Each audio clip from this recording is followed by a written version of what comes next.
Terima kasih kepada Pak Mahfud yang telah membacakan Suratul Fatihah. Mudah-mudahan apa yang tadi dibacakan menjadi ibadah kita pada malam hari ini. Untuk selanjutnya, untuk perkuliahan kita pada malam hari ini, karena anggota kita sudah cukup, Pak Sibri ya. Tinggal satu lagi yang belum hadir, maka mohon pada Pak Prof untuk bisa memulai perkuliahan kita pada malam hari ini dengan bacakan Bismillahirrahmanirrahim. Marilah kita sama-sama mengikuti perkuliahan yang disampaikan oleh Pak Prof. Pak Sibri ya. Pada Nah, ini saya lihat ya. Ibu dulu, nanti baru kita bahas bersama. Mungkin ada catatan-catatan atau hal yang mendalami diskusinya kita sampaikan nanti. Jadi silakan Ibu. Ya. Presentasikan, jangan lama-lama. Hal-hal penting saja dan jangan dibacakan gitu. Biasanya apa yang penting, apa ayatnya, bagaimana kemudian memahaminya, kemudian implikasi dan apa namanya ini kaitannya dengan kerasulan Rasulullah SAW. Silakan Ibu. Ya, silakan pada Bu Yus untuk membacakan makalahnya pada Bu Yus. Silakan Bu Yus. Bacakan.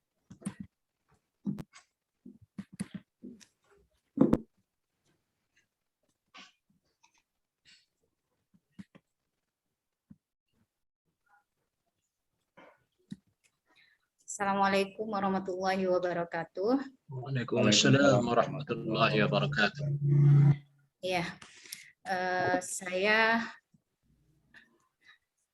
diberi kesempatan untuk menyampaikan tugas yang sudah diamanahkan ke saya. Kebetulan tugas itu adalah tentang kriteria karyawan yang dilihat dari kajian Al-Quran dan hadisnya. Karena untuk mempersingkat waktu, kita mulai dari pendahuluan. Pendahuluannya dimulai dengan manajemen pendidikan Islam. Landasan utamanya adalah Al-Quran dan hadis. Kemudian jika kita kaitkan dengan pendidikan itu sendiri, pendidikan itu adalah proses membimbing pertumbuhan jasmani dan rohani, kejiwaan dan kecerdasan panca indera. Dan kata pendidikan itu ada derivasinya di dalam kosakata at-ta'lim, at-tarbiyah, wa ta'dib. At-ta'lim itu sendiri berasal dari masdar dari kata alama. At-ta'lim itu lebih ke pentransferan ilmu, jadi lebih sempit maknanya dari tarbiyah, dari pendidikan itu. Kemudian tarbiyah adalah kosakata yang mendekati kata pendidikan itu adalah at-tarbiyah dan ta'dib. Kedua istilah itu jika digabungkan, maka jika istilah ini digabungkan, maka diartikan bahwa manajemen pendidikan itu adalah pengelolaan pendidikan yang bertujuan memberikan bimbingan jasmani maupun rohani untuk mencapai tujuan yang dikehendaki. Kemudian kita tinggalkan saja konsep manajemen pendidikannya, kita lanjut ke kriteria karyawan. Kriteria karyawan ada beberapa hal yang dilihat. Yang pertama adalah karyawan itu harus mempunyai sifat ikhlas, jujur, amanah, adil, kerja keras, bertanggung jawab, kuat dan terpercaya. Ini yang saya peroleh, yang kita coba bahas di malam hari ini. Kita mulai dari kosakata ikhlas. Ikhlas itu diperoleh dari surat Al-An'am ayat 162. Qul inna sholati wa nusuki wa mahyaya wa mamati lillahi rabbil alamin. Artinya adalah katakan sesungguhnya sholatku, sembelihku, hidupku dan matiku hanya untuk Allah, Tuhan semesta alam. Mengapa ikhlas ini ada hubungannya dengan kajian kriteria staf atau sifat yang harus dimiliki oleh seorang karyawan? Hal itu dilihat dari kosakata as-sholati. Sholat itu artinya dalam bahasa berarti doa. Doa itu adalah permohonan seseorang kepada Sang Pencipta. Jadi jika kita lihat kosakata sholat itu, jika kita memohon kepada seseorang, pastinya kita memohon dengan ikhlas. Makanya ikhlas itu masuk ke dalam surat Al-An'am ini jika dilihat dari kosakata as-sholahnya, sholati gitu. Itu jika dilihat dari kata ikhlasnya, pemaknaan ikhlas yang terkandung adalah di dalam kata sholat itu. Karena ketika kita berdoa, pastinya kita berdoa dengan keikhlasan agar doa kita itu diterima. Itu jika dilihat dari konteks ikhlas dihubungkan dengan kriteria staf atau sifat yang harus dimiliki staf adalah seperti itu. Jika kita lihat lagi ada dalam surah apa, saya lupa surahnya, kita ada surahnya yang kami ciptakan jin dan manusia liya'budun gitu kan, ada kata khalaqtul jinna wal insa illa liya'budun. Jadi diciptakannya jin dan manusia, ins ini adalah manusia secara individu, akan berbeda maknanya dengan kata annas. Karena ins itu lebih ke individunya, ke orang pribadinya sendiri. Kemudian illa liya'budun, kecuali li di sini, kosakata li itu adalah lil ghoyah. Tujuannya untuk apa manusia itu diciptakan? Setiap orang itu diciptakan adalah untuk, artinya menyembah.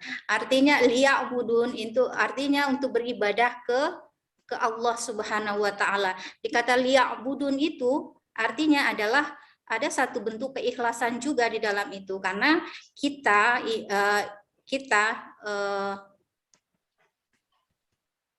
artinya ada hubungan manusia vertikal ke Allah itu. Ketika ada hubungan seperti itu, ada artinya dibutuhkan satu keikhlasan ketika kita beribadah itu. Itu jika dilihat dari dari kosakata ikhlas, dilihat dari konteks sifat atau kriteria karyawan itu jika dilihat dari pemaknaannya. Mudah-mudahan benar. Kemudian berikutnya adalah sifat yang berikutnya. Sebenarnya hampir sama yang dikemukakan oleh minggu yang lalu, dikemukakan oleh Pak Supriyadi. Di antaranya adalah melihat dari sifat-sifat Rasulullah, yang itu salah satunya adalah jujur. Jujur kita lihat di sini adalah liyajziyallahu shadiqina bisidqihim wa yu'azzibul munafiq insya'a aw yatuba alaihim innallaha kana ghafuran rahima. Artinya adalah supaya Allah memberikan balasan kepada orang-orang yang benar karena kebenarannya, bisidqihim, dan menyiksa orang munafik, wa yu'azzibul munafiq, dan menyiksa orang munafik jika dikehendaki. Jika Allah menghendaki, maka Allah bisa artinya Allah bisa menyiksanya. Insya'a atau menerima taubat, atau yatuba alaihim, menerima taubat mereka. Sesungguhnya Allah adalah Maha Pengampun lagi Maha Penyayang. Jadi jika dilihat dari ayat ini, dari kisah ayat tersebut adalah artinya ketika ada peperangan, disebut munafik ini adalah mereka ada perjanjian sebelum peperangan itu, tapi mereka ketika peperangan mereka melarikan diri gitu. Nah, itu kisah yang ada di dalam surat Al-Ahzab ini. Yang dimaksud dengan munafik di situ adalah seperti itu. Itu adalah jika kita lihat artinya ketika kita jika kita sebagai hamba atau karyawan yang dimaksud jika di dalam konteks manajemen atau organisasi karyawan, kalau pendidikan pastinya disebut dengan biasanya guru adalah masuk ke bagian itu, kemudian tenaga kependidikan masuk ke bagian itu. Nah, sifat yang harus dimiliki adalah sifat jujur itu. Jadi ketika sudah berkomitmen, artinya ketika kita sudah berkomitmen, maka kita jangan keluar dari komitmen itu. Artinya kalau sudah bilang A, maka akan terus A itu dikerjakan. Jadi jangan keluar dari kesepakatan itu. Itu yang jika dilihat dari konteks Kemudian yang berikutnya adil.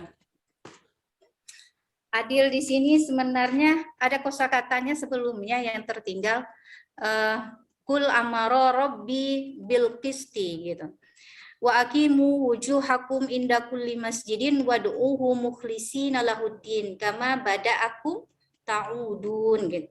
Kemudian katakanlah pada Tuhanku kul amaroni bil qisti. Banyak memerintahkan untuk bil qisti itu diartikan adil. Mengapa dia diartikan adil? Bil qisti itu adalah dari kata wasat, artinya tengah, di tengah-tengah. Jadi ketika orang berbuat adil, maka posisinya di tengah-tengah. Jadi artinya harus paham dulu ketika yang di kanan bicara apa, yang di kiri bicara apa gitu. Artinya kita posisinya adalah sebagai penengah. Atau kalau dalam bahasa guru adalah disebut mediator, di tengah-tengah gitu. Kita mediasi, bagian mediasi. Adil di situ jika dilihat dari kosakata ya, bukan pemaknaan adilnya, tapi adalah jika dilihat dari posisi wasatnya itu. Wastun itu diartikan adalah tengah. Itu dilihat dari kata dari surat Al-A'raf ayat 29. Ada sebabun nuzul dari surat Al-A'raf ini adalah menceritakan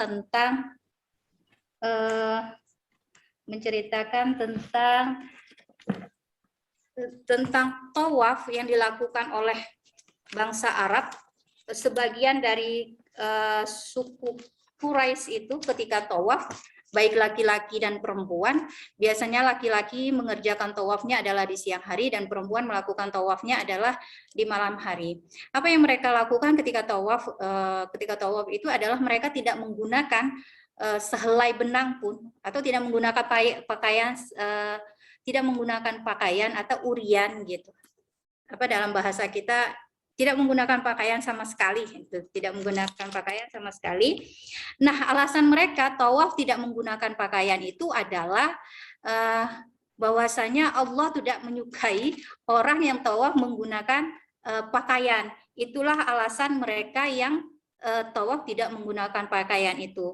Kemudian memang ada bantahan yang dilakukan. Mereka melakukan tawaf itu sengaja kadang-kadang laki-laki di siang hari itu tadi tidak menggunakan pakaian. Kemudian ada ayat berikutnya itu menjelaskan, artinya Allah menjelaskan bahwasanya apa ayat berikutnya itu? Bentar. Apa ayat?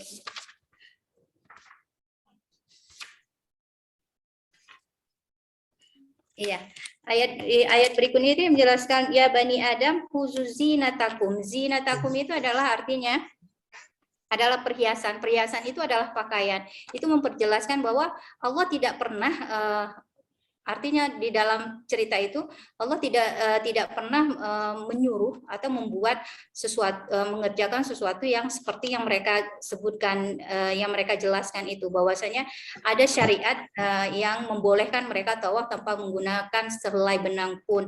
Nah itu hal yang mengapa itu adalah asbabun nuzul dari ayat tersebut. Dan intinya dari asbabun nuzul itu adalah Allah mengatakan artinya kerjakanlah pekerjaan itu sesuai syariat atau yang disampaikan oleh Rasulmu gitu. Jadi jangan mengerjakan sesuatu sesuka hati kamu gitu. Nah, intinya di dalam surat Al-A'raf itu adalah seperti itu.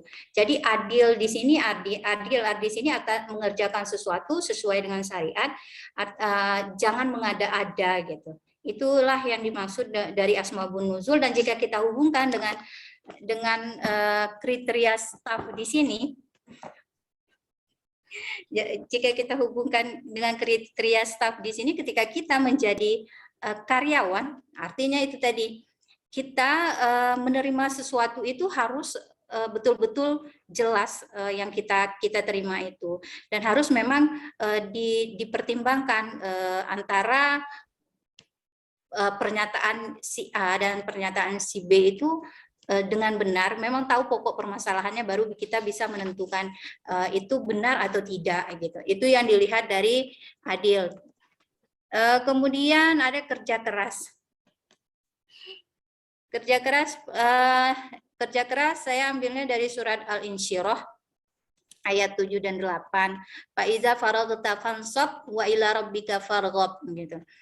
Artinya apabila kamu telah selesai dari suatu urusan, artinya bukan berarti dia berleha-leha, artinya ada pekerjaan yang sudah dikerjakan, sudah mengerjakan satu pekerjaan, kerjakanlah lagi dengan sungguh-sungguh pekerjaan yang lain. Artinya dalam rutinitas kehidupan itu, artinya banyak pekerjaan yang bisa kita kerjakan.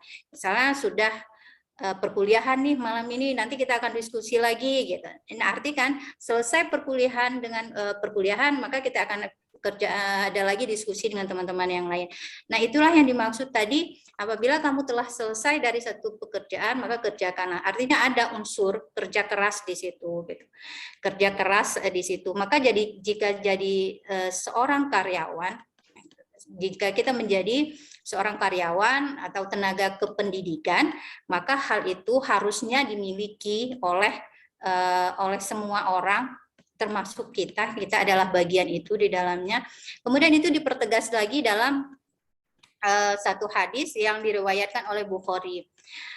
Di sini dikatakan sesungguhnya seseorang dari kalian yang memanggul kayu bakar dan dibawa dengan punggungnya lebih baik baginya daripada meminta kepada orang lain. Baik orang lain itu memberinya atau menolaknya. Nah, itu mempertegas bahwasannya memang kita perlu kerja keras dalam satu pekerjaan, dalam bekerja. Nah, itu penting untuk mempunyai sifat kerja keras, apa ya kalau dalam bahasa kita itu optimal. Jadi kita harus kerja secara optimal. Itu di bagian kerja kerasnya. Kemudian bagian tanggung jawabnya ada 2 ayat. Wala taksib kullu nafsin illa 'alaiha wala tazir waziratun wizra ukhra. Itu adalah di surat Al-An'am ayat 164 yang artinya adalah setiap perbuatan dosa seseorang dirinya sendiri yang bertanggung jawab dan seseorang itu tidak akan memikul beban dosa orang lain. Jadi kalau Anda berbuat kejahatan, maka Andalah yang akan menerima akibat dari kejahatan itu tadi. Jadi tidak ada orang lain yang akan menerima. Mengapa itu bisa dilihat dari kullu nafsinnya. Kullu nafsin itu tadi, nafsun itu lebih ke individu sifatnya. Kemudian yang kedua di surah Al-Baqarah ayat 286 itu yang berbunyi bismillahirrahmanirrahim. La yukallifullahu nafsan illa wus'aha laha ma kasabat wa 'alaiha ma kasabat. Yang artinya adalah Allah tidak membebani seseorang melainkan sesuai dengan kesanggupannya. Dia akan mendapat pahala dari kebaikan yang diusahakannya dan dia akan mendapat siksa dari kejahatan yang dikerjakan. Jadi 2 ayat ini mempertegas bahwasannya ketika kita menjadi karyawan, artinya ketika kita ada sebagai hamba. Kalau kita bicaranya dia di dalam ayat-ayat Al-Quran, maka kita disebut sebagai hamba di sini. Maka kita harus punya tanggung jawab dari setiap pekerjaan yang kita kerjakan. Dan jika kita masuk ke wilayah organisasi pendidikan, pasti itu sangat penting dan penting untuk setiap tugas yang diberikan kita harus bertanggung jawab atas tugas yang telah diberikan itu kepada kita. Itu adalah di bagian tanggung jawab. Kemudian dipertegas dengan satu hadis kullukum ra'in wa kullukum mas'ulun an ra'iyatihi dan seterusnya dan seterusnya. Saya baca bagian yang terakhirnya. Seorang ibu memimpin seorang budak, kita kajinya karena ini juga sebenarnya kajiannya untuk seorang pemimpin. Artinya setiap orang itu adalah pemimpin kalau dihubungkan dengan kata khalifahnya ya, bukan imam yang seperti yang dibahas pada minggu yang lalu, tapi lebih kepada khalifahnya. Jadi setiap orang itu bertanggung jawab dari pekerjaan yang ada pada dirinya gitu. Apakah dia seorang guru, maka dia bertanggung jawab kepada murid-muridnya. Kemudian jika dia seorang ibu, maka dia akan bertanggung jawab memimpin rumah suaminya dan anak-anaknya kalau dibahas di dalam ini. Jadi setiap orang bertanggung jawab atas setiap pekerjaan yang ada pada dirinya masing-masing. Jadi bukan hanya seorang pemimpin saja yang dimaksud di sini, tapi setiap individu atau hamba akan bertanggung jawab kepada setiap pekerjaan yang diberikan kepadanya. Itu jika kita lihat dari tanggung jawab. Kemudian kuat dan terpercaya. Ini sesuai di dalam RPS tentang surat Al-Qasas ayat 26. Qalat ihdahuma ya abati istajirhu inna khaira man istajartal qawiyul amin. Nah, di sini adalah sebenarnya sudah diceritakan asbabun nuzulnya sama Pak Prof, cerita tentang Nabi Musa yang dua orang perempuan ketemu dengan Nabi Musa yang membantu mengangkatkan air. Kemudian yang mau dilihat di sini qawiyul amin. Qawiyun itu sudah dibahas juga waktu itu. Yang dimaksud kuat itu artinya kuatnya secara jasmani maupun rohani. Jika kita hubungkan dengan manajemen pendidikan, kita hubungkan dengan organisasi pendidikan atau manajemen pendidikan, maka kalau penerimaan seorang pegawai atau karyawan itu pastinya adalah sehat jasmani dan sehat rohani, biasanya seperti itu. Yang dilihat adalah di situ jika dihubungkan dalam konteks kajian mata kuliah kita. Kemudian Al-Amin dari jika dilihat dari asbabun nuzul dari ayat ini, Al-Amin ini dipercaya dalam artian ketika Nabi Musa diundang ke rumah perempuan ini, diundang dua perempuan ini, karena di sini diceritakan ihdahuma. Jadi huma di sini adalah dua orang perempuan. Nah, salah satunya memanggil Nabi Musa untuk datang ke rumah. Kemudian dia berjalan di depan Nabi Musa, namun Nabi Musa berbicara, biar saya yang di depan berjalan, jika saya salah maka kamu harus menunjukkan dengan melemparkan batu atau kerikil gitulah, menunjukkan arah apa. Jika memang harus ke kanan maka dia mengarahkan batunya ke kanan, jika ke kiri arahkan batunya ke kiri. Nah, di situ kelihatan bahwa Nabi Musa artinya memperlihatkan bahwa dia dapat dipercaya gitu. Ketika dia harus tampil ke depan, dia menghargai perempuan itu, dia yang di depan, artinya dia mengayomi, bisa mengayomi, melindungi gitu. Menunjukkan bahwa dia bisa dipercaya untuk bisa menjaga si perempuan hingga sampai ke rumah. Itu jika dilihat dari konteks Al-Amin di sini. Jika dilihat dari asbabun nuzul dari ayat Al-Qasas ini, itu adalah beberapa kriteria yang harus dimiliki oleh seorang karyawan. Karyawan itu bisa guru, juga bisa disebut dengan karyawan. Kalau dalam konteks Al-Quran maka dia disebut dengan hamba. Hamba itu arti kajiannya adalah vertikal ke Sang Pencipta atau Allah Subhanahu wa Ta'ala. Itulah pembahasan tentang kriteria staf dilihat dari kajian Al-Quran, dan ada beberapa hadisnya, karena tidak semua ayat itu ada. Saya belum memperoleh hadisnya, barangkali karena kurang bacanya maka tidak diperoleh hadisnya. Sebenarnya ada, barangkali ada, cuma saya belum dapat bagian itu. Barangkali ada teman-teman yang lain akan memberi masukannya, dipersilakan. Lanjut Pak, apa ya akunya, moderatornya? Pak. Ya. Kalau saya pun boleh juga. Silakan Bapak Ibu, siapa yang mau memberikan tanggapan atau apa namanya ini, pendapat, sakar rujukan yang pernah dilihat, gitu ya. atau analisis gitu. Ya. Izin Prof. Izin. Silakan Pak Mahfud. Terima kasih. Assalamualaikum warahmatullahi wabarakatuh.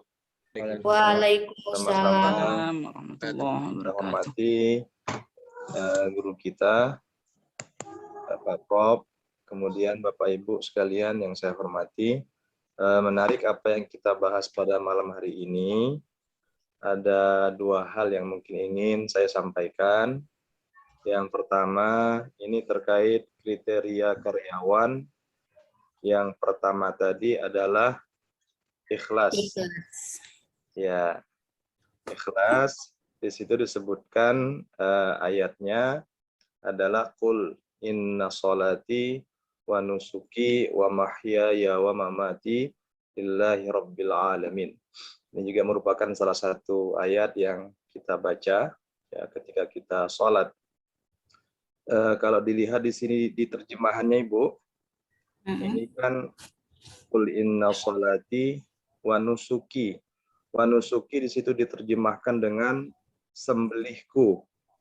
Setahu saya, wa nusuk itu ibadahku gitu kan. Jadi dapat makna sembelihku ini mungkin bisa dijelaskan dari mana sumbernya gitu kan. Biasanya kalau sembelih itu azbah, zabaha itu kan menyembelih ya. Azbahu kafanzur madza tara ya, ketika ada dialog antara Ibrahim dengan Ismail ya, ketika dia menyembelih anaknya, itu menyembelih itu kan. Tapi kalau nusuk ini kan artinya ibadah gitu kan.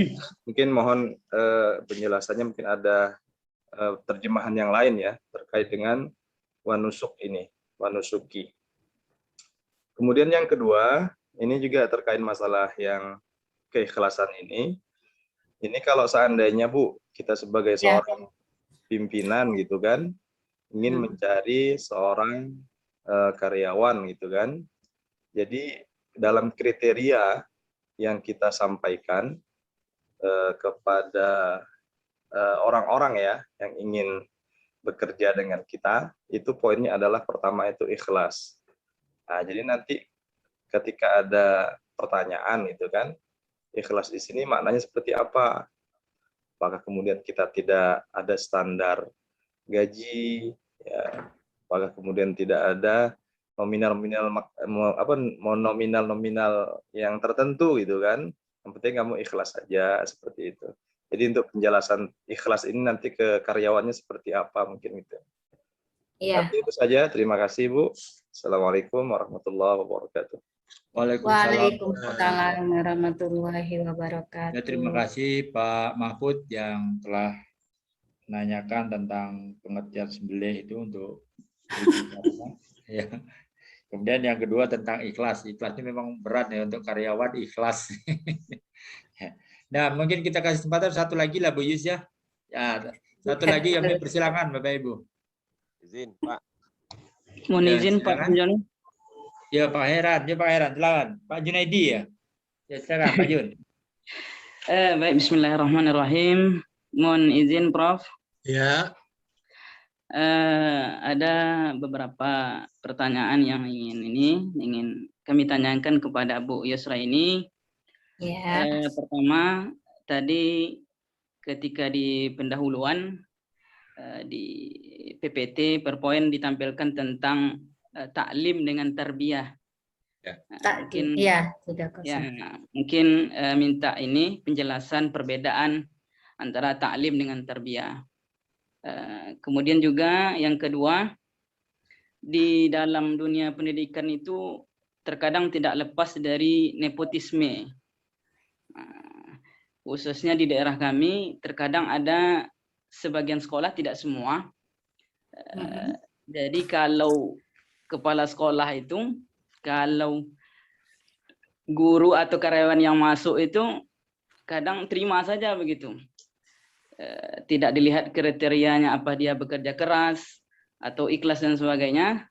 Tetapi karena mungkin ada hubungan yang lain, mungkin keluarga dan pemilih dan sebagainya, ya terima saja begitu. Jadi ada solusi atau cara bagaimana ini bisa gitu diselesaikan.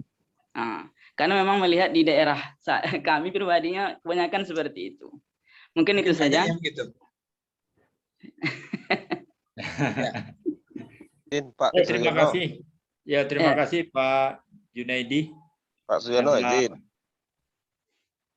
yang telah menyampaikan pertanyaan. Nanti Pak Mahfud, yang Pak Wahyu yang kedua, Pak Wahyu. Ntar Pak Wahyu. Dan untuk sesi pertama mungkin Bu Yus bisa menjelaskan apa yang ditanyakan oleh Pak Mahfud maupun Pak Junaidi. Pada Bu Yus, dipersilakan Bu Yus. Iya. Pertanyaannya adalah di bagian Al-Ikhlas di surat Al-An'am ya. Tadi Al-Ikhlas. Saya nggak hafal. Ya, ada kosakata wanusuki itu menyembelih. Memang ada sebagian yang mengartikannya menyembelih. Nah, tadi itu saya memang copy paste yang bagian arti itu, copy paste. Tapi memang kalau di tafsir Al-Misbah yang Quraisy Shihab itu memang mengartikan sebenarnya bukan menyembelih untuk kosakata tersebut, adalah lebih mensucikan, karena diartikan adalah ketika perak itu dibakar kemudian dibersihkan. Nah, itulah yang maksud tadi mensucikan sebenarnya. Memang itu tidak tepat kalau dipadu-padankan jika dihubungkan antara sholat itu adalah doa, hubungan vertikal kita dengan hamba, dengan Allah, dengan penciptanya, itu kemudian habis itu menyembelih gitu. Sudah berdoa, habis itu disembelih gitu. Jika dilihat dari makna itu memang terlalu jauh, terlalu kontra kan ya. Memang itu ada yang mengartikan itu, dan itu tadi Pak Mahfud, saya memang copy paste di bagian arti itu, tapi tahu gitu tadi, cuma lupa, harusnya saya cross check lagi itu di bagian artinya, mohon maaf. Di dalam di tafsir Al-Misbah itu memang dijelaskan bahwa wanusuki itu lebih kepada kayak perak yang dibersihkan, dibakar, kemudian dibersihkan. Artinya ketika kita sholat, kita ingin adalah kita lebih bersih dan lebih baik lagi gitu. Intinya seperti itu. Nah, memang untuk pemaknaan dia adalah menyembelih, itu memang jauh. Memang jauh artinya. Memang sebenarnya tidak tepat kosakata itu ditempatkan di situ. Karena saya copy paste tadi, jadi mohon maaf, terima kasih atas masukannya. Kemudian yang berikutnya tadi, ikhlas beramal. Kosakata itu sering digunakan untuk Pak Wahyudi karena memang logonya orang Kemenak kan ya, ikhlas beramal, kata Pak Wahyudi, beramal seikhlasnya gitu kan. Jadi dibalik kosakata itu. Kemudian kita juga sudah bahas kemarin ya, kayaknya waktu di pertemuan kedua ketika Pak Prof ceritakan, sebenarnya Pak Wahyudi waktu itu kasih hadisnya tentang bahwasanya ada yang ikhlas itu yang menurut Pak Mahfuz, apakah ikhlas itu untuk tahap sekarang ya Pak Mahfuz ya? Kalau kita lihat ketika mereka bekerja, hanya pekerjaan saja yang diperoleh, sementara mereka perlu hidup itu mereka perlu menghidupi anak-anaknya atau istrinya di rumah, yang perlu biaya, apakah ikhlas tanpa standar biaya yang diinginkan, apakah itu yang dimaksud dengan ikhlas di sini? Yang dimaksud ikhlas beramal itu tadi. Sebenarnya waktu itu ya, kayaknya Pak Wahyudi menyebutkannya, nanti bisa dibantu Pak Wahyudi untuk menjelaskan kembali bagian yang dikemukakannya, bahwasanya seorang guru atau kita sebutlah itu boleh menerima upah gitu. Jika kita lihat dari kondisi sekarang, ikhlas tanpa kita orang bekerja pasti inginnya adalah memperoleh kompensasi, berarti memperoleh kompensasi dalam artian kompensasi diperoleh dalam pekerjaan juga dia mengerjakan memang sesuai dengan ketentuan yang sudah ada, artinya memang dikerjakan dengan baik. Jika dilihat dari konteks apakah ikhlas itu tanpa boleh menerima kompensasi, tidak, karena setiap organisasi sekarang pasti punya kriteria atau syarat-syarat ketika mereka masuk ke organisasi tersebut adalah kriteria kompensasinya berapa, jika baru berapa dapatnya gitu. Setiap organisasi punya itu gitu. Nah, itu kalau Pak Mahfuz bilang apakah ikhlas tanpa menerima kompensasi untuk tahap sekarang, kalau masuk ke satu organisasi pasti ada kompensasinya. Namun ikhlas di sini kalau kita mau hubungkan dengan sekarang, artinya pekerjaan itu memang dikerjakan dengan baik atau sungguh-sungguh pekerjaan itu dikerjakan. Nah, itu barangkali yang bisa jika dihubungkan dengan untuk sekarang. Kemudian nanti bisa ditambah ya sama yang lainnya. Kemudian pertanyaannya Masalah Pak tarbiyah. Junaidi. Pak Junaidi ya tadi, mohon maaf Pak Junaidi lagi nyari mana orangnya. Yang kita coba bagian yang terakhir ya Pak Junaidi, karena yang bagian pertamanya agak lupa sedikit pertanyaannya. Karena tidak dicatat, salah satunya adalah tidak dicatatnya. Bagian terakhir adalah nepotisme gitu ya, KKN kata Pak ini. Iya. Kita lihat sebenarnya nepotisme itu yang seperti apa, karena diluruskan juga nepotisme yang dimaksud Pak Junaidi itu yang bagaimana gitu, yang nepotisme. Kemudian Pak Junaidi bilang di tempatnya Pak Junaidi sering sekali terjadinya KKN itu, kenepotismenya. Saya rasa di semua tempat hampir sama lah ya kan. Ketika misalnya saya punya anak, Pak Junaidi, saya adalah pejabat, ceritanya saya jadi penerima di bagian kepegawaian, punya ponaan, kemudian ada orang lain juga yang ingin masuk di dalam pekerjaan tersebut, manakah yang saya pilih sementara mereka berdua punya kriteria yang sama. Jika dilihat dari segi nilainya dia punya nilai yang sama, jika dilihat dari sikap atau akhlaknya mempunyai akhlak yang sama, yang mana duluan yang mau dipilih gitu kan. Nah, saya pilihnya adalah ponaan saya misalnya. Mengapa? Karena punya kriteria yang sama gitu. Kecuali yang satunya berlebih dibandingkan ini, maka saya akan pilih orang itu. Nah, itu nepotisme juga, tapi kriterianya kan tadi sama. Nepotisme juga kan sama. Ketika dakwahnya Rasulullah juga, ketika dakwah orang-orang yang terdekat kan yang dipilih duluan. Dia tidak mengambil orang yang jauh. Dia ajak istrinya Siti Khadijah, kemudian Ali yang masih anak-anak dan seterusnya gitu. Nah, jika kita runtun seperti itu, dilihat seperti itu, maka kalau nepotismenya yang kriterianya seperti yang dijelaskan tadi, maka sah-sah saja, sah dalam artian kriterianya sama ya Pak Junaidi, tapi jangan yang punya ponaan saya tidak punya kemampuan sama sekali, tidak profesional, dari akhlak tidak juga, yang ini lebih, saya pilih yang ponaan ini, yaitu memang itu tidak pas. Artinya setiap instansi, setiap organisasi punya kriteria ketika menempatkan karyawannya, dan itu biasanya diusahakan menyesuaikan dengan peraturan itu. Jadi kalau kita lihat dari luar, sepertinya dia menempatkan lebih ke nepotisme yang artinya diada-adakan gitu. Sepertinya mengada-adakan, menempatkan seseorang pada tempatnya tidak sesuai dengan kriteria gitu. Itu yang barangkali yang Pak Junaidi maksud dengan nepotisme yang terjadi itu ya Pak Junaidi. Iya, Bu. Ya. Tapi itu bisa dibatasi dengan peraturan-peraturan yang ada di instansi tersebut. Saya pikir itu untuk meminimalisir dari nepotisme yang dimaksud oleh Pak Junaidi. Yang satu lagi apa ya Pak Junaidi? Taklim, tarbiyah, dan perbedaannya. Apa? Perbedaan Dan tarbiyah. Apa bedanya? Oh, perbedaan taklim, takdib, wa tarbiyah itu ya, Pak. Ya.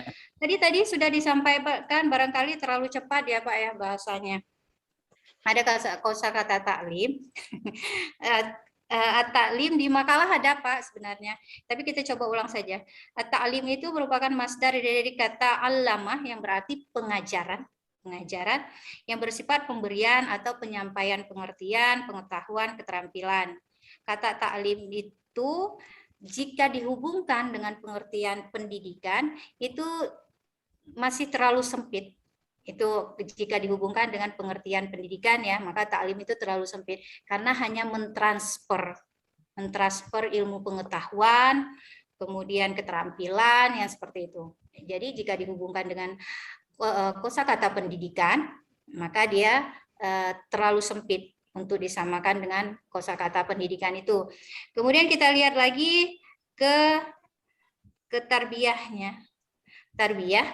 Kemudian tarbiyah itu masdar dari kata robba yarubbu robban yang berarti mengasuh, mendidik. Nah, itu dia. Sudah ketemu kita ya dengan kosakata mendidik dan memelihara.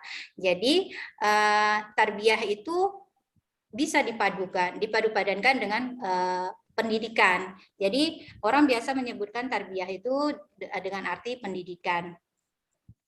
Itu jika dilihat dari pengertian tarbiyah. Dan takdib juga bisa dipadu dengan pendidikan karena takdib itu dari adaba yu'addibu ta'diban.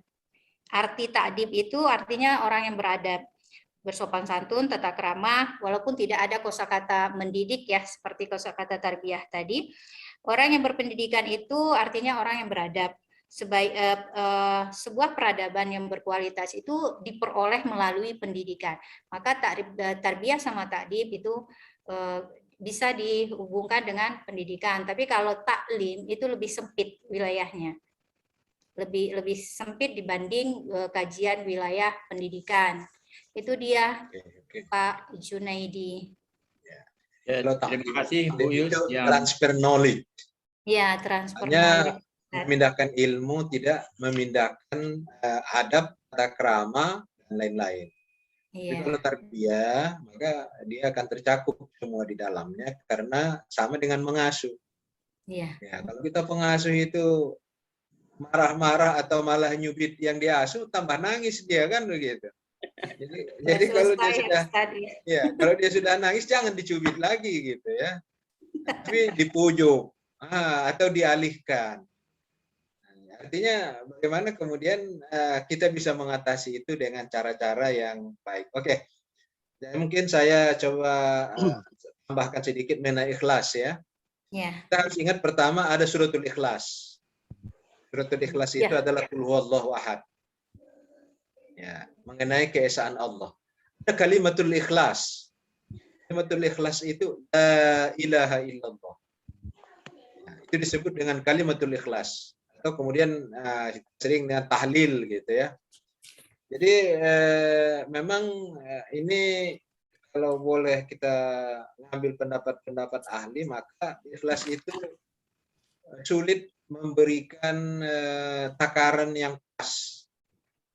Karena yang tahu ikhlas itu adalah yang bersangkutan dan Tuhan. Yang bersangkutan dan Tuhan. Kalau kita nanti boleh jadi salah persepsi gitu ya. Contohnya begini, ada orang yang memberikan sedekah atau infak di masjid, ada sebagian orang dia bilang, jangan tulis namanya ya, tapi hamba Allah. Dan dia takut tidak ikhlas. Iya. Ya, ada orang yang katakan, ya tulis Pak, tulis silakan. Nah, ini keywordnya nama dari si A memberikan infaknya 100.000. Pertanyaannya mana di antara dua ini yang ikhlas? Gantung niatnya. Allah yang tahu. Gantung niatnya. Hanya dia yang tahu dan Allah. Karena boleh jadi kalau niat seseorang dia supaya dikatakan orang ikhlas berarti sudah ria. Mendapatkan pujian dari orang. Sementara atau orang kalau yang ini Ustadz misalnya dia kasih nama sebenarnya untuk memotivasi orang untuk bersedekah. Boleh juga. Misalkan jangan dia untuk pamer, oh saya kan hebat. Orang yang lain nggak bisa bersedekah, saya bisa bersedekah. Artinya pikirnya gitu ya Ustadz ya. Barangkali jadi lebih kalau motivasinya motivasi positif atau negatif dalam, tidak ada masalah. Ya, namanya kita ini guru, anak murid kita habis sholat zuhur dia sholat sunat. Awak gurunya ngapa tidak sholat sunat? Tidak malu awak di hadapan Tuhan. Nah, Nah, itu kan namanya menekan ke kita. Dia ingin membesarkan ya, hendak membesarkan ego kita gitu ya.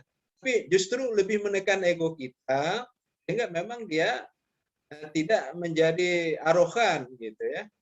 Oh, apakah awak tidak malu anak murid awak sholat sunat? Awak gurunya. Tapi kalau niatnya aku sholat sunat lah supaya anak muridku itu nanti sholat sunat di belakangku. Berarti itu ria. Mungkin di situ kita harus jeli melihat. Tapi paling tidak apa yang disampaikan ini mungkin sebuah catatan, memang kelas itu dia memperoleh sesuatu sesuai dengan aturannya.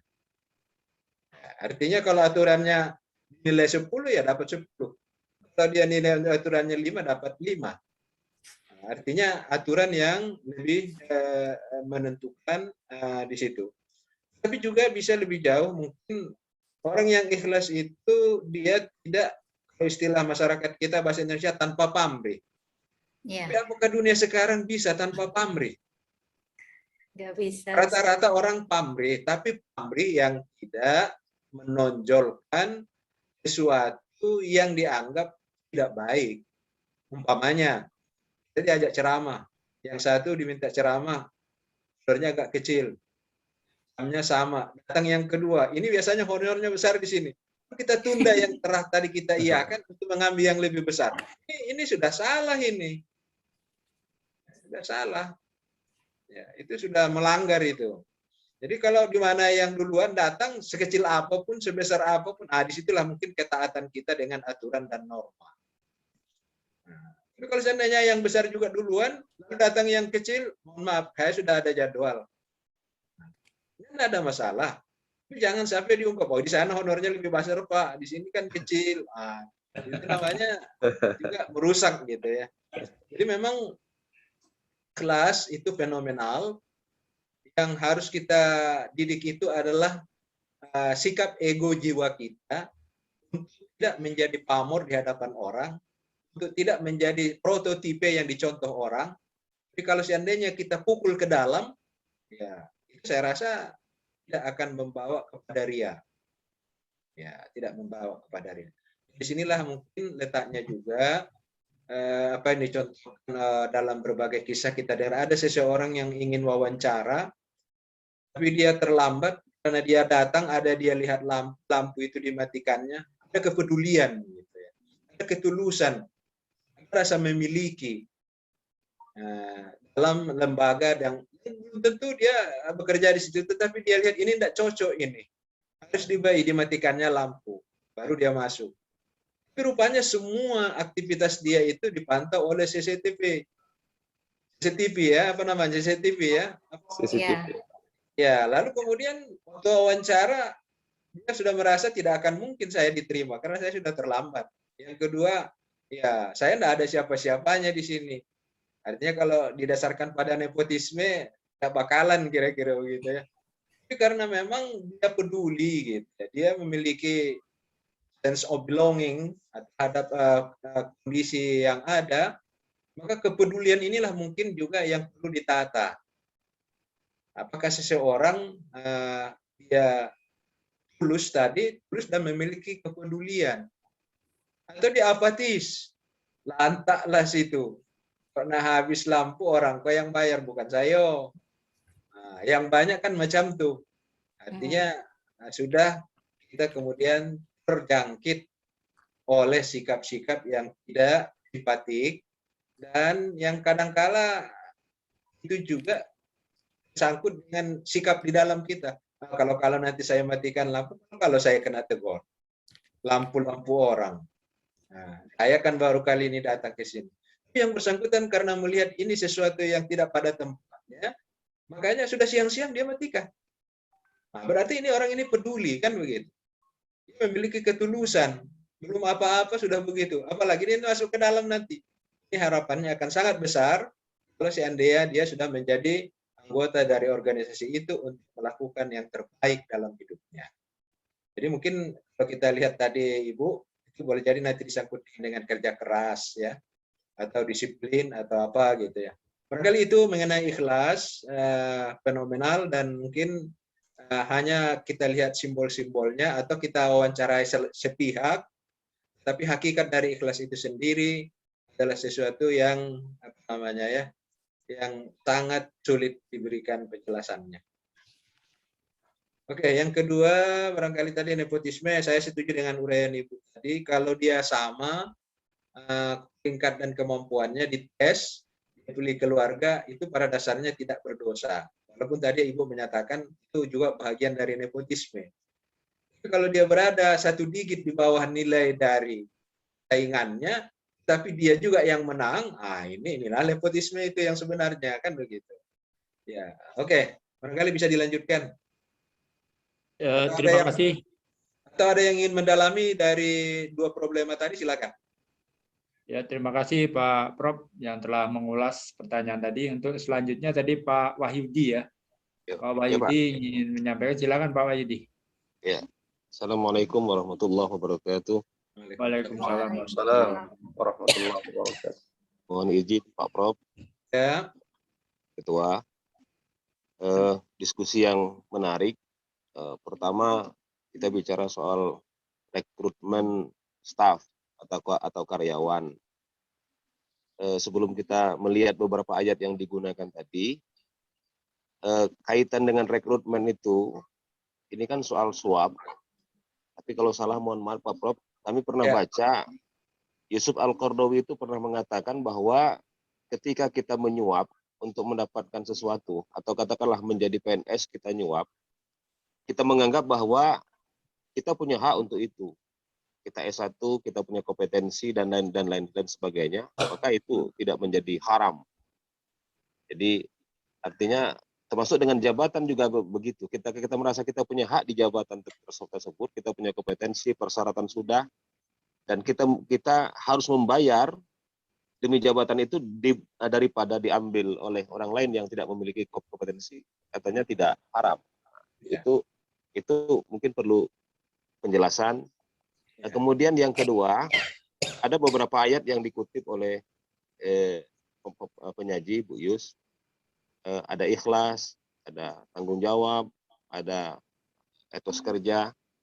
Ini kan nilai-nilai yang ada dalam diri kita terkait dengan perilaku-perilaku, tetapi mungkin kita perlu melihat lagi tentang kriteria pekerja itu terkait dengan kompetensi yang dia miliki. Pastilah Al-Quran ada bicara soal itu. Apalagi tadi ada ayat yang dipakai tentang kisah Nabi Shu'aib misalnya. Inna khaira man ista'jartal qawiyul amin. Sesungguhnya Nabi Musa itu adalah orang yang kuat dan dapat dipercaya. Ternyata ayat setelah ini bercerita menarik. Menariknya kenapa? Nah, Nabi Shu'aib kemudian meminta Nabi Musa itu bekerja selama 7 tahun. Artinya apa?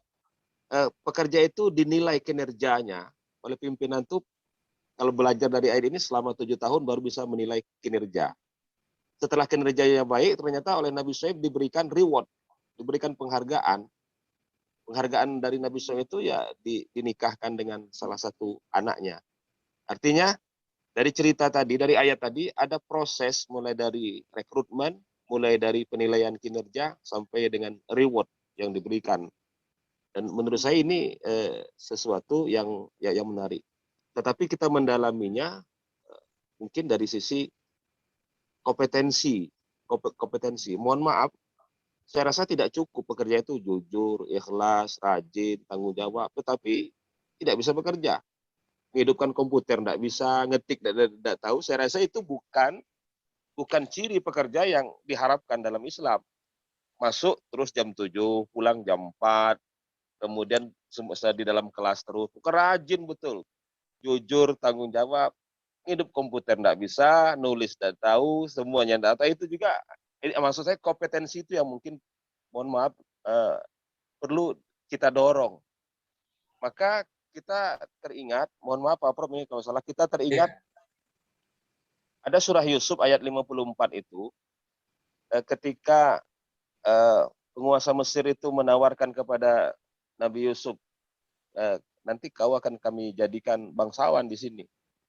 Tapi kata Nabi Yusuf, jadikan saya bendahara, karena inni hafizun alim, karena aku ini orang yang bisa menjaga dan berilmu pengetahuan. Nah, dalam konteks inilah yang ingin kami sampaikan, ilmu itu kan kompetensi yang dimiliki oleh seseorang, bukan sekedar jujur saja, tetapi memiliki pengetahuan-pengetahuan yang sesuai dengan apa pekerjaan yang akan diambilnya. Saya pikir kalau yang di ayat yang disampaikan oleh Bu Yus tadi terkait Nabi Musa yang kuat, dapat dipercaya, digabung dengan Nabi Yusuf yang mampu menjaga dan berilmu, itulah menurut saya, menurut kami, mohon maaf Pak, ciri karyawan yang hebat itu. Jadi kalau boleh kita gabung saja Bu, ciri pekerja hebat kayak Nabi Musa digabung dengan pekerja hebat kayak Nabi Yusuf, jadi ada 4 ciri. Mungkin begitu, mohon maaf, terima kasih. Assalamualaikum warahmatullahi wabarakatuh. Waalaikumsalam. Waalaikumsalam warahmatullahi Jadi wabarakatuh. memang apa yang disampaikan itu saya rasa masukan yang cukup baik, karena ya kadang-kadang kompetensi ini kan baru belakangan ini baru muncul gitu. Artinya dulu-dulu tidak mungkin ada istilah kompetensi atau tidak terlalu populer. Saya setuju itu hafizun alim, artinya dia bisa, hafiz itu menjaga, alim dan tahu problema. Jadi dia bisa mengaplikasikan mimpinya juga, bahwa 7 tahun akan terjadi kemarau panjang, 7 tahun berikutnya akan terjadi hujan dan bisa panen yang baik. Berarti kan dia jauh ke depan ilmunya. Bukan hanya ilmunya yang sudah terjadi, yang akan datang bisa diprediksinya seperti apa jadinya ke depan, kondisi kebutuhan pangan mereka. Dan yang berikutnya, beliau juga memiliki pengetahuan bahwa semua gandum itu jangan diambil dari tangkainya, dibiarkan di tangkainya karena itu lebih bisa tahan lama. Ternyata memang buah-buahan kalau kita taruh di tangkainya agak lambat dia baru keringnya. Tapi kalau begitu kita putih dari tangkainya, itu sangat mudah keringnya dan mudah rusak. Itu diilustrasikan kemudian juga di dalam Al-Quran. Saya setuju ini hafizun alim, mungkin perlu juga ditambahkan kompetensi dari pekerjaan yang akan dilakukan oleh seseorang, harus dia memiliki kompetensi di bidangnya. Sebenarnya Nabi Musa itu pun sudah memiliki kompetensi. Iya. Apa? Karena kerjanya kan gembala. Gembala itu ada sumur yang ditutup. Kalau nggak 30 orang nggak bisa keangkat. Tapi Nabi Musa sendirian bisa diangkat. Ini kan dia memiliki kompetensi untuk melaksanakan tugasnya sebagai penggembala. Tapi ayat yang kita coba nukil seperti yang Ibu sampaikan atau dalam silabus, nanti akan saya tambahin di dalam silabus, masukan ini, karena ini akan menjadi model diskusi ke depan gitu ya. Iya. Saya setuju itu dengan yang dikomentari tadi. Cuman saya agak lupa tadi yang pertama, Isme Yusuf Qaradawi ya. Ya kalau nggak salah ada beberapa ulama yang berkomentar sama ya, tetapi memang ada ulama yang sangat ketat, apapun bentuknya, setiap ada duit yang ada niatannya, karena itu dia peroleh, maka itu kemudian dianggapkan riswah. Rosi wal murtasi pinnar. Dia mengglobalkan ke sini. Tapi ada orang yang melihat detailnya. Dia kalau nggak lakukan ini, dia tidak akan peroleh keadilan. Lalu dia lakukan ini. Apakah riswah seperti ini riswah sama dengan yang tadi? Itu tidak katanya. Makanya disitulah kemudian dikatakan bahwa riswah untuk memperoleh keadilan, untuk kesetaraan. Tapi kalau kita berada di bawah, posisinya duitnya dengan kandidat yang lain, kalau kita sama atau kita malah lebih, tapi justru kita diperlakukan tidak adil. Untuk mencapai keadilan itu kemudian ada riswah. Ada beberapa ulama selain Yusuf Qaradawi yang menggarisbawahi itu. Tapi niatannya bukan untuk menyogok, tapi ingin memperoleh keadilan. Karena orang itu berlaku tidak adil. Ya. Jadi tidak menyogok. Karena itu maka kalau kita lihat sumpah-sumpah yang disampaikan di negeri kita, itu kan tidak memberi peluang dan berjanji untuk memberikan peluang kepada pihak lain sekait dengan tugas dan tanggung jawab kita. Tapi kalau dia di ujung datang dia ke rumah bawa roti, apakah itu riswa juga? Itu tidak. Selesai kok masalahnya kan gitu ya. Sudah selesai masalah. Tapi kalau dia dalam proses kemudian dia datang memberikan sesuatu, ini ada maunya gitu ya. Itulah mestinya memang harus ditolak. Tapi kalau dia sudah selesai tuntas semua urusannya, lalu dia memberikan sesuatu, itu tidak golong pada riswa. Kenapa? Karena dia tidak menjanjikan, tidak memberikan aba-aba dan seterusnya. Inilah mungkin yang kemudian disampaikan secara sumpah dalam kenegaraan kita. Barangkali itu komentar saya. Saya tidak ingat lagi ulama siapa namanya yang hampir mirip dengan Yusuf Qaradawi, apa Ibnu Qayyim atau siapa. Saya ingat pernah saya baca. Itu memang kalau kita untuk memperoleh keadilan memberikan sesuatu, maka itu tidak dihukumnya sebagai riswah. Tapi itu tadi dia analisisnya tentang keadilan yang harus kita peroleh. Oke, Bapak Ibu, masih ada yang lain? Silakan, masih ada waktu kita. Terima kasih kepada Pak Prof yang telah mengulas apa yang disampaikan oleh Pak Wahyudi. Mungkin Bu Yus mau nanggapi, Bu Yus, apa yang disampaikan Pak Wahyudi? Iya. Tadi itu kan lebih banyak ke masukan dari Pak Wahyudinya. Masukan untuk melihat dari kondisi sekarang. Artinya ketika seorang pegawai, tapi tanda kutip juga, yang namanya kalau kita ilustrasikan sekarang, kita hubungkan dengan kondisi sekarang untuk jadi pegawai, seperti yang Pak Yudi hanya bermodalkan tanggung jawab, kejujuran, keikhlasan, dapat dipercaya, gitu. Itu apakah itu bisa menyelesaikan permasalahan-permasalahan yang ada di organisasi tersebut. Nah, kita harusnya jika kita hubungkan dengan kondisi sekarang, pastinya pengelolaan satu organisasi itu sudah semakin baik. Yang kita lihat saja sekarang ketika ingin masuk ke wilayah satu organisasi, maka dia punya aturan-aturan yang jelas. Itu tadi mulai dari cara rekrutmennya, punya persyaratan yang jelas. Mau itu di pemerintahan ataupun di swasta dalam artian perusahaan, mereka punya kriteria yang jelas untuk satu orang karyawan yang bisa diangkat menjadi karyawan, itu punya satu orang yang jelas. Nah, maksudnya ketika mereka sudah di dalam, kita bicaranya adalah karyawan, berarti mereka sudah di dalam organisasi itu ya Pak Wahyudi ya. Artinya mereka sudah masuk ke organisasi itu, sudah melalui tahapan-tahapan yang diminta atau syarat-syarat yang sudah mereka penuhi, makanya mereka bisa disebutkan karyawan di situ. Karena dia karyawan ya pembahasannya. Artinya dia sudah masuk ke organisasi itu dengan melalui syarat-syarat yang sudah ditentukan.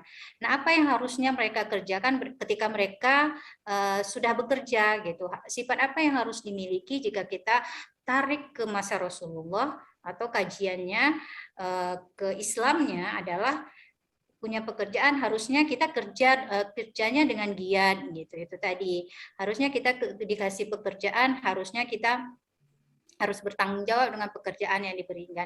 Kadang-kadang kan ada karyawan yang jika diberi pekerjaan dengan berbagai alasan tidak bisa diselesaikan. Misalnya harusnya diselesaikan 1 hari, pekerjaan itu bisa kadang berminggu pekerjaan itu diselesaikan. Nah, yang ingin kita lihat adalah sifat-sifatnya itu tadi gitu. Bukan cara dia masuk menjadi karyawan itu tidak gitu. Bukan dalam artian tidak punya ilmu, tidak bisa hidupin komputer. Itu kan tidak mungkin untuk sekarang orang menempatkan satu orang karyawan atau menerima karyawan tidak punya ilmu yang tepat atau tidak punya ilmu tapi diterima gitu. Artinya tidak punya syarat organisasi tersebut, tidak punya persyaratan untuk menerima pegawai. Nah, untuk sekarang pengelolaan itu sudah semakin baik, apalagi ketika jadi PNS yang sangat rumit cara kita untuk masuknya, dari syaratnya, dari tes, dari evaluasinya ketika tes itu.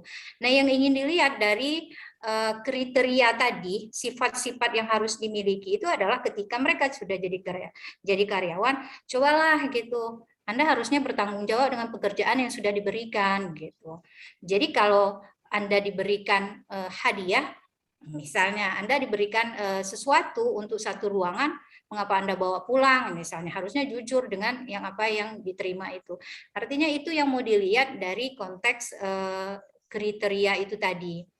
Nah, masalah kemudian jika dihubungkan, jika kita lihat dari surat Al-Qasas itu, yang dimaksud kuat itu tadi kan kuat secara fisik, dan kita juga sudah bahas kayaknya beberapa minggu yang lalu, kuat itu bukan hanya fisiknya saja, artinya secara keilmuannya juga dia harus kuat gitu.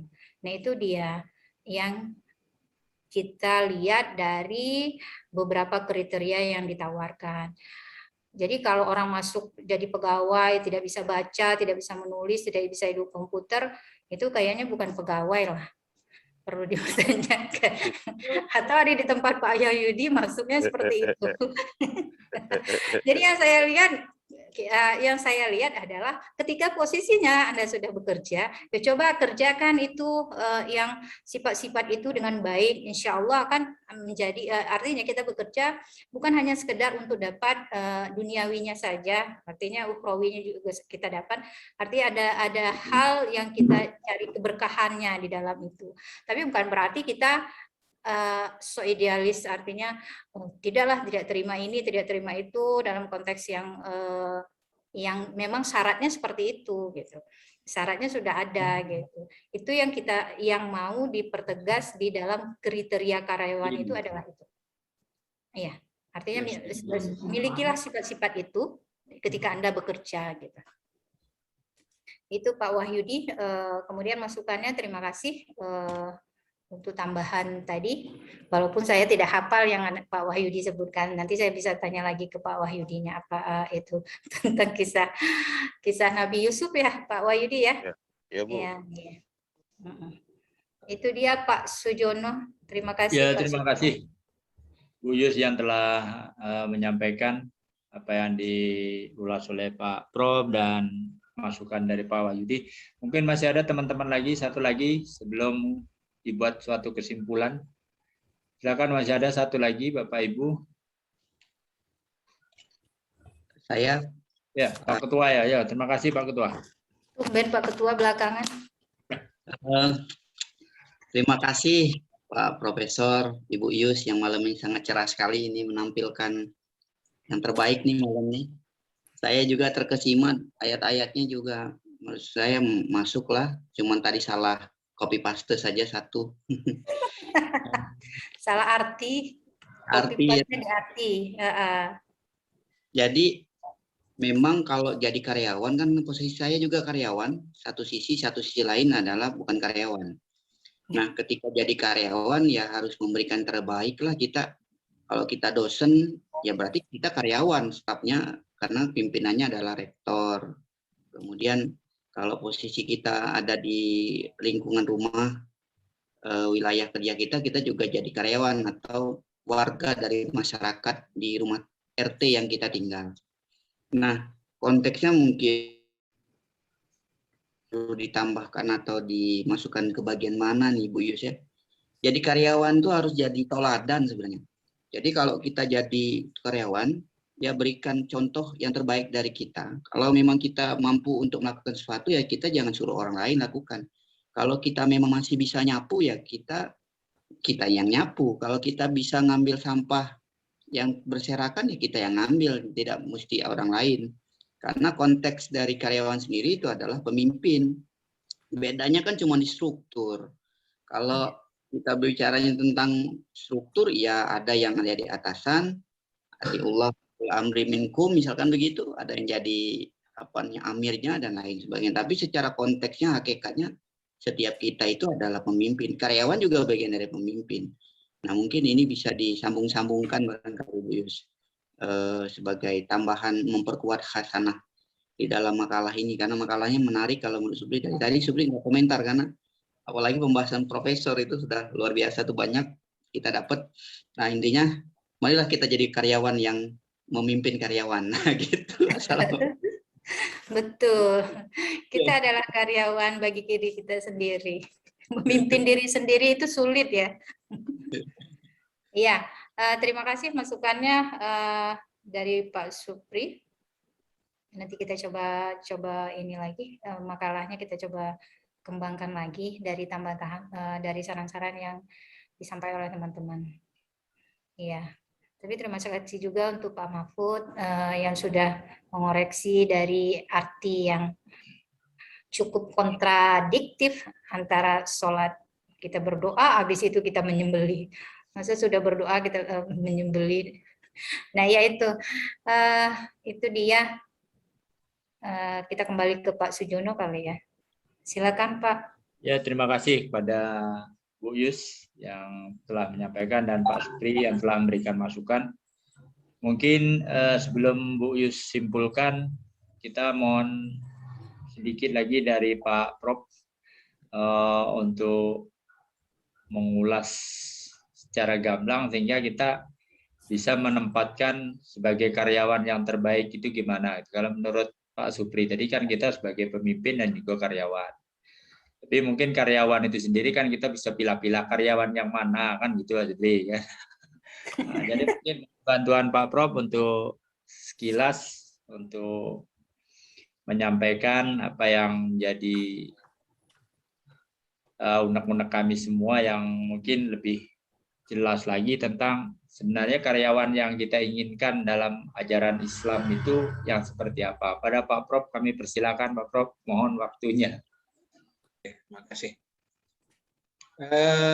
Mungkin kita sama aja melihatnya, tapi paling tidak landasan utamanya itu tadi mulai dari pertama surah Al-Ikhlas, kalimatul ikhlas, sikap ikhlas. Artinya bagaimana aktivitas ini mampu dijiwai sebagai sebuah pengabdian yang memiliki imbal pahala. Jadi ini mungkin yang kalau kita ingin mendapatkan balasan imbal pahala, maka kita ingin meraup pahala yang besar, bukan pahala yang kecil. Jadi kalau kita lihat sholat Jumat umpamanya, katanya orang yang pertama kali datang ke masjid pada hari Jumat itu dia akan mendapat seekor sapi. Yang berikutnya kambing, yang terakhir telur. Pertanyaannya, kalau orientasi kita hanya ingin melaksanakan kewajiban apa adanya, sudah khatib naik mimbar, baru kita datang. Karena sholat Jumatnya masih sah-sah.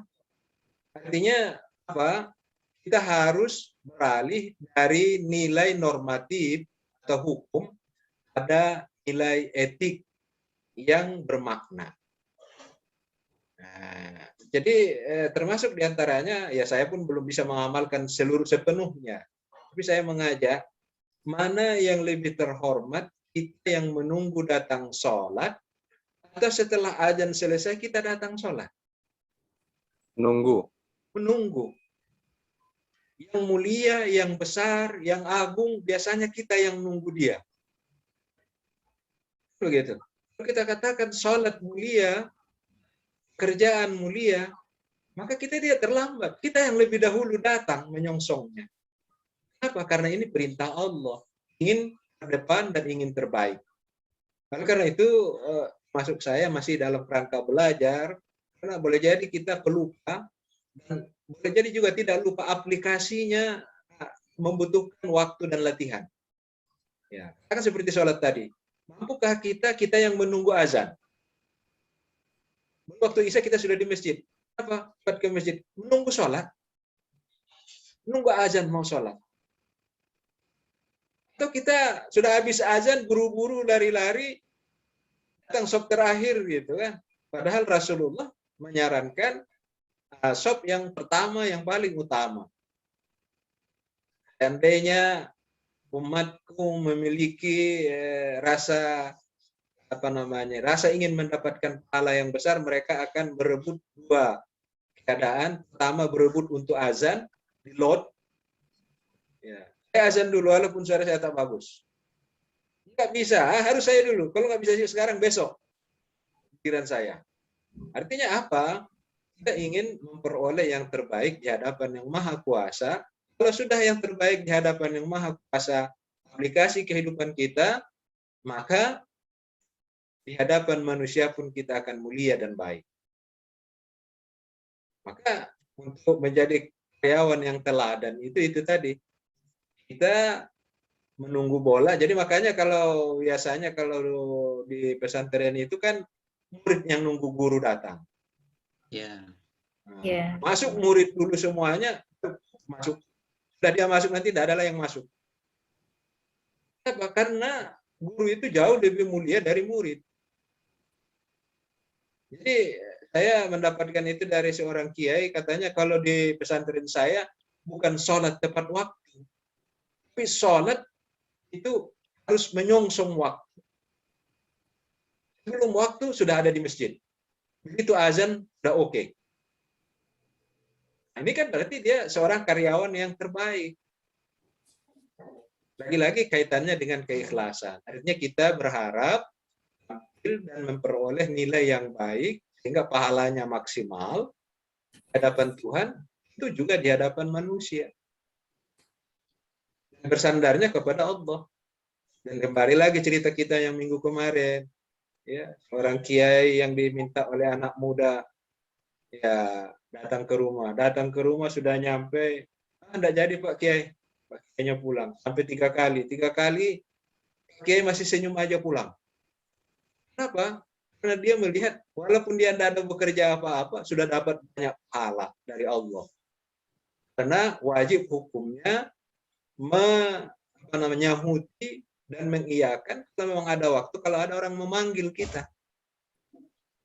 Nah, jadi yang bersandar itu, makanya setiap ibadah, setiap aktivitas, kalau yang dijadikan sandaran itu karena perintah Allah dan ketulusan, tidak ada sikap mendongkol muncul di dalamnya. Maka dia akan muncul yang terbaik. Nah, tapi mampukah kita begitu? Jadi belum. Tapi kita harus berusaha. Usaha sekali, 2 kali boleh jadi lupa, diulang lagi. Kenapa? Karena kalau kebiasaan kita tidak seperti itu, lalu datang seperti itu, kita merasa dilecehkan. Kita merasa dianggap remeh. Kita merasa tidak dihargai. Tapi sang kiai tidak. Dia tidak melihat dirinya sebagai sesuatu subjek yang bisa dipermalukan atau yang bisa dianggap. Tapi dia menilai bahwa meskipun tidak ada kerjaan yang dia lakukan, meskipun dia dibohongi oleh anak muda, sudah mendapatkan pahala dari Allah. Itu lebih berharga di sisinya daripada dia mendapatkan pekerjaan dan tanpa perilaku yang seperti itu. Ini tauhid kita harus mantap. Ya, harus mantap. Inilah yang harus dilatih dan ini yang harus ditularkan. Nah, artinya kalau seperti itu, maka dia pulang dengan senyum, tanpa beban. Besok kalau dipanggil lagi, datang lagi, walaupun tidak ada kerjaan. Pak Kiai, ke rumah kita lagi, ada perlu dikit. Iya, datang dia. Walaupun disuruh pulang lagi, senyum dia mau pulang, kan begitu. Sudah dapat pahala songgo. Dapat pahala songgo. Justru bukan dijawabnya. Kamu 3 kali kamu permainkan aja ini Pak Kiai ini. Apa kamu ini mau apa namanya? Kualat. Mau kualat karena kamu memperolok-olokkan Pak Kiai. Nah, bukan itu yang dia berikan. Ya. Tapi dia senyum pulang. Nah, maka anak muda itu kemudian penasaran melihatnya dan bertanya. Sebenarnya saya heran lihat Pak Kiai. Saya sudah 3 hari buat Kiai seperti itu, justru Pak Kiai pulang senyum. Apa yang Pak Kiai senyumkan? Kan kira-kira begitu. Jadi itu tadi, bagaimana tempat bergantung kita memang karena Allah, dan memang itu yang kita kedepankan, sehingga memang emosi kita dan rasa kita tidak dihargai itu tidak muncul sebagai sesuatu yang menonjol. Nah, jadi udah berlaku aja biasa, dia pulang dapat pahala. Jadi kalau sudah seperti itu, ya pas gitu ya. Nah, jadi dia tetap ramah, dan anak muda itu pun mungkin dapat pembelajaran dari situ. Kita pun dapat pembelajaran. Tapi apakah kita kemudian mampu mengaplikasikannya dalam kehidupan kita ke depan? Inilah pertanyaannya. Karena al-ilmu bila amalin, syajarin bila tamarin. Ini sudah pepatah yang dari Hasanawiyah udah ada ini gitu ya. Jadi kalau begitu tambah tinggi ilmu harus tambah merunduk. Tambah banyak ilmu harus tambah mantap dan memang mendapatkan penghargaan yang mestinya tidak lalu kita pikirkan, tapi itu pasti ada dari masyarakat. Dan untuk itulah kita mampu menjadikan tujuan utama kita. Makanya tadi apa yang disampaikan oleh Ibu mungkin lamnya itu li ta'lil atau li apa tadi katanya wama jinna wal insa illa liya'budun, lil ghayah. Tujuan utamanya adalah mengabdi. Kalau ini suruhan Allah, saya laksanakan. Oh, kemudian saya disuruh pulang, silakan suruh pulang. Kalau ada kerjaan yang saya selesaikan, saya selesaikan. Tidak ada, saya pulang. Nah, yang jelas dia menyahuti dan menerima itu sebagai sesuatu yang membawa keuntungan ukhrawi. Kalau seperti ini pegawainya, nah, insya Allah dia tidak perlu mendapatkan, tidak sulah bawahan atasannya untuk mendeteksi dan melakukan sesuatu apa-apa. Barangkali ini catatan-catatan atau tambahan, kalau bisa dikatakan tambahan, pengulangan, kemudian kita masih tetap belajar, long life education, ya, atau pendidikan sepanjang hidup.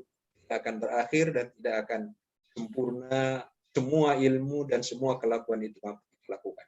Tapi paling tidak kita harus berupaya untuk lebih baik dan bergeser dari ketidaksempurnaan kita menuju ke arah sedikit demi sedikit menuju sempurna, walaupun belum sempurna betul. Barangkali ini catatan-catatan yang bisa saya sampaikan. Kalau masih ada atau kalau cukup, kita cukupkan. Insya Allah minggu depan kita ketemu lagi. Prof, sebelum diakhiri oleh moderator, Prof, izin Prof, ini materi malam ini agak menurut saya sangat bagus sekali. Jadi ini izin untuk di-share nanti di YouTube, Prof. Karena mudah-mudahan jadi manfaat untuk yang lain juga. Karena Supri juga banyak dapat manfaat malam ini. Jadi ya, sebentar ya, ada telepon belum masuk, sebentar. Siap, Prof.